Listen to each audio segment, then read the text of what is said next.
Today is January 17, 2024. My name is Rob Carr of Kalamazoo Right to Life, and this is Pro-Life Week. Well, I hope you all stayed safe and warm the last few days. Boy, we sure experienced a lot of cold weather, and it was brutal. It really was. A few things today. The Bill and Melinda Gates Foundation announced on Monday that it is going to donate $8.6 billion. That's billion with a B, not million.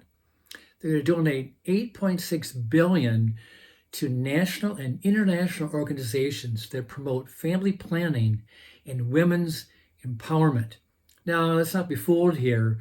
The Gates Foundation is a liberal, very liberal organization, and they gave $8.3 billion last year, and a paltry $7 billion back in 2022. So that trajectory is going up on these generous donations.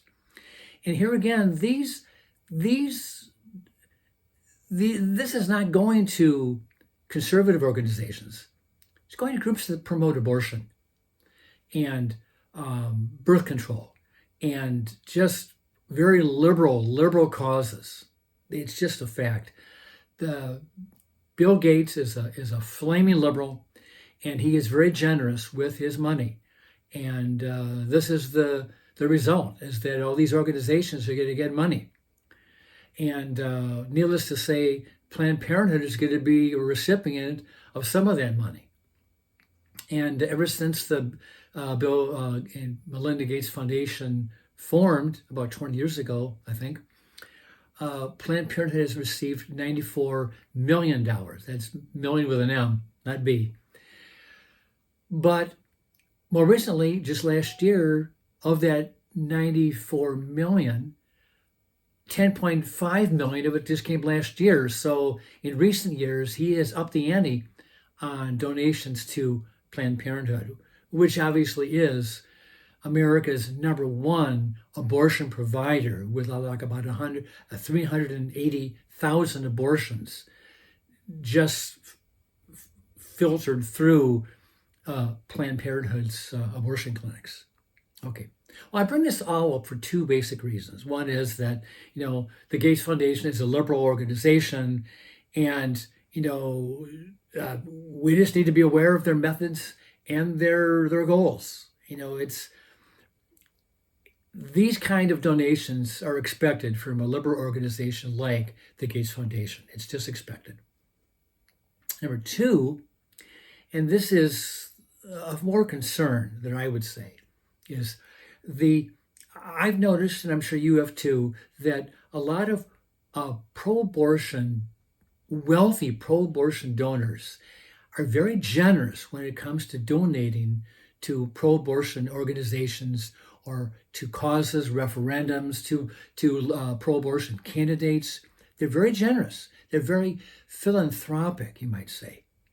And they see a goal, they see a cause, they see a strategy, and they see these donations as a winning ticket. And especially when you saw what happened with Proposal 3 2 years ago and Issue 1 in Ohio this past year, liberal donors gave millions of dollars, primarily from California and New York State, and it succeeded. And it should be a wake-up call to rich conservatives, rich pro-lifers, who might have their own foundations. We need to ante up with in-kind donations, because if we want to match them and win, we have to raise the same dollar amounts that the other side is doing. If we want to win, we need to be as generous as the other side. And so I get off my soapbox here, but calling all rich conservatives, open your pocketbooks. We need your money.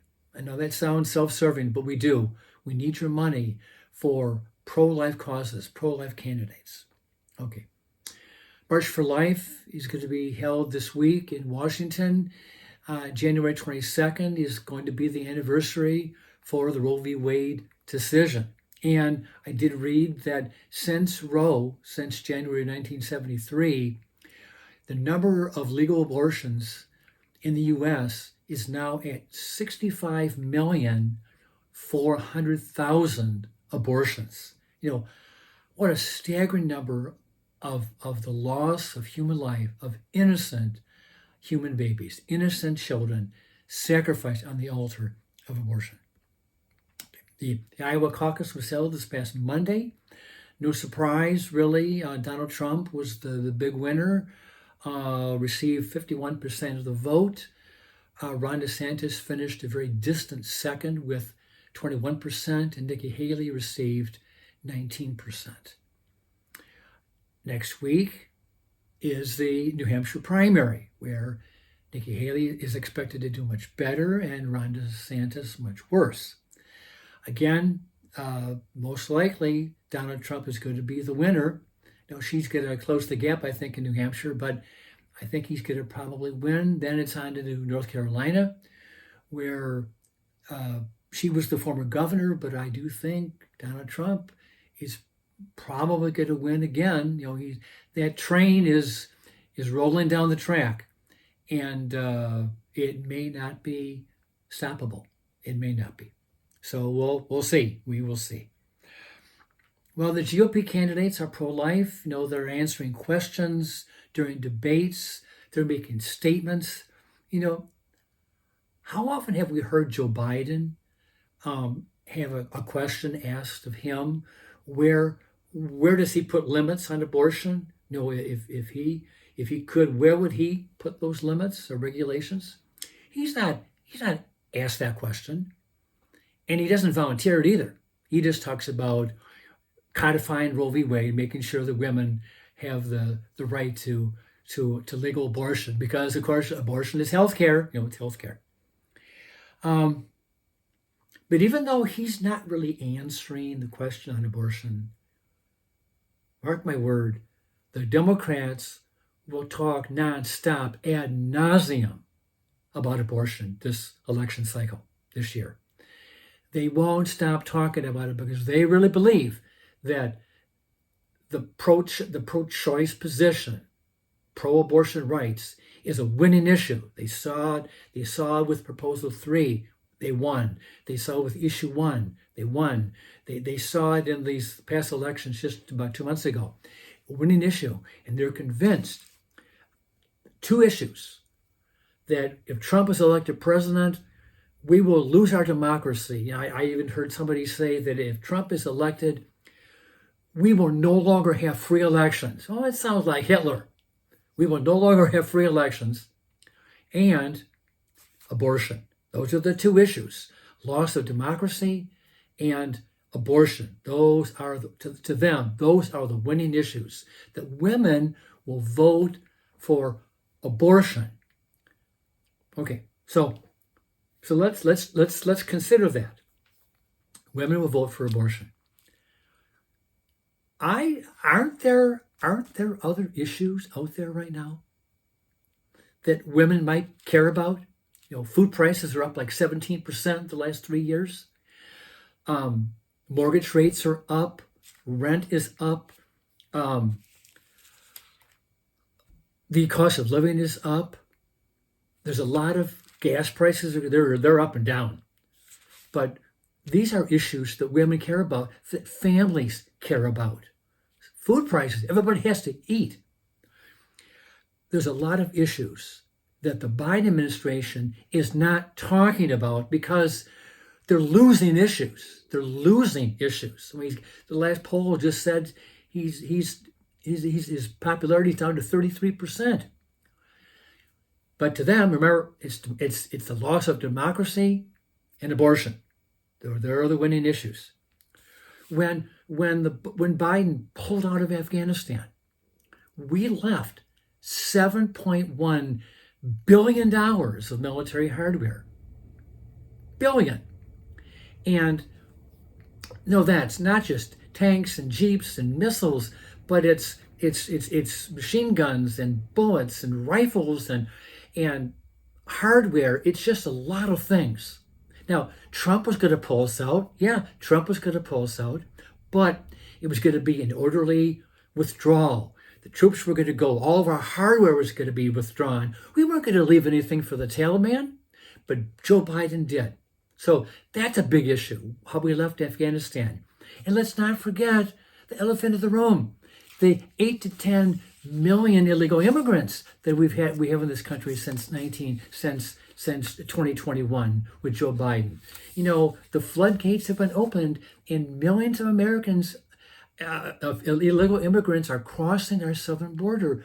I just heard in the news that back in December, 300,000 illegal crossings took place in that 1 month. In 1 month, 300,000 people. You know, and that's all on Joe Biden's watch. That is a big issue that he's going to have to deal with, and I know the voters are very upset about that. It's a major issue for voters because we have housing, we have food, we have welfare. We have to put them in. We have to educate their kids. There's a lot of issues to deal with illegal immigration, and it's a drain on our economy, on our own coffers. It's just a big issue, and I do believe that Biden, he's going to have to come face to face with reality with the voters. Okay, last item. Sometimes if I forget something and I forget to write it down, I'll lose it. You know, I saw something a few days ago, I didn't write it down, I didn't write the title down, and I lost it. But the gist of the article was a woman was writing, and she was complaining about the Israeli-Hamas war and how wrong it was for Israel to be killing so many Palestinians because of the loss of human life, because all human life was sacred. The sanctity of innocent human life. It was a very pro-life statement. But this woman was a liberal, and most likely she is pro-choice, pro-abortion. So, I mean, I find that very hypocritical that she's talking about the lives of Palestinian children being lost to a rocket, but she has no problem killing unborn babies. No problem. And, you know, I also she's been hypocritical. And then we have this issue in Michigan. You know, I'll talk about this in the coming weeks, but Democrats in Lansing have introduced a bill to legalize physician-assisted suicide. And, you know, we have seen before this issue of the quality of life versus the sanctity of life. And the quality of life, you know, it presents this picture. You know, if you are poor, if you're going to have a child born into a poor family with no future, abort.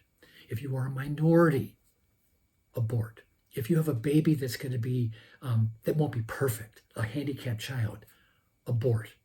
You know, because that's compassion, to abort these children who are not perfect. And with assisted suicide, we have the same kind of point. We have people who are terminally ill and they're going to die, and we need to show compassion to have a doctor kill them. Legalized killing for elderly or for people who have who are terminally ill. You know, and they cloak this in this compassion terminology, when really all it is legalized killing. We have legalized killing with abortion, and we've got 65 million unborn babies dead. And now we're going to try to introduce assisted suicide in Michigan. It's the same thing. Quality of life versus the sanctity of human life that God has given us. So it's coming. I'll keep you posted. Keep reading about it. Assisted suicide is on its way in Michigan. With that, just depressing news, I'll let you go, and I will see you next time.